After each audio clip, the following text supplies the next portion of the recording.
दोस्तों, मारूफ टिक टॉकर हरीम शाह हमेशा तनकीद का निशाना बनी रहती है। कभी मुफ्ती अब्दुल कवी के साथ हरकत करने की वीडियो बनाकर अपलोड करती है तो कभी शेख रशीद से मुआशरे पर तबसरे करती नहीं शर्माती और हर आए दिन किसी न किसी स्कैंडल का हिस्सा बनी होती है। एक टीवी इंटरव्यू में जब उनसे उनकी शादी के बारे में सवाल किया गया तो उन्होंने कहा कि वो शादी सोच समझ कर करेंगे,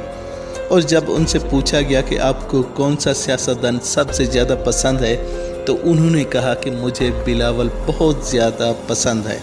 और इन्हें वज़ीर आज़म के ओहदे पर भी देखना चाहती हैं, और इसका मज़ीद कहना था कि वो इस ओहदे के लायक भी हैं। दोस्तों, मारूफ टिकटॉकर हरीम शाह ने लोगों की ज़ाती नौयत की वीडियो रिलीज़ करने के हवाले से कहा है कि ऐसे अमल से इन्हें कोई शर्मिंदगी नहीं होती, बल्कि ऐसे अफराद का सुकून छीनकर इन्हें चैन मिलता है। और हरीम शाह ने मज़ीद नए मंसूबों के बारे में बताया है कि वो एक ऐसी वीडियो मंजर आम पर लाने की कोशिश कर रही हैं जिसको देखकर आप तमाम लोग हैरान रह जाएंगे।